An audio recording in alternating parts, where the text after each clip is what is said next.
কাৰ্যালয়ত উপস্থিত হৈছেহি আৰু সেই উপলক্ষে আমি তেখেতক এখন কিমান অনুসাৰে সম্ভাষণ জনাব বিচাৰিছোঁ।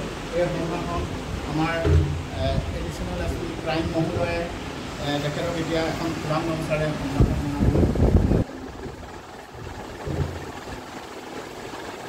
বুজিছে নে নাই?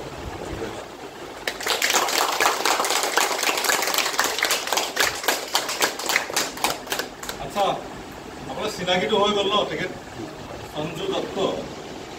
মই বিশেষ আগতে ইমান চিনাকি হোৱা নাছিলোঁ, কিন্তু আজি মই নিজেই একচুৱেলি তেখেতৰ তাত গৈছিলোঁ আৰু আমাৰ কাৰ্বি আংলং PF-ৰ চাওক, প্ৰথম কথাটো এটা কথা কৈছোঁ, তেওঁলোকে আমন্ত্ৰণ কৰি নাইছে তেখেতক। গতিকে নিজৰ স্বাস্থ্যটো নিজৰ, হয়নে নহয়? এতিয়া বেমাৰ হৈ পেলাই আপোনালোকে ইঞ্চুৰেঞ্চৰ পইচা লৈ আছে নেকি কাৰোবাৰ ইঞ্চুৰেঞ্চ? হেল্থ ইঞ্চুৰেঞ্চ এইবাৰ থাকিলে আপোনালোকৰ বেমাৰ হোৱাটো বিচাৰে নেকি?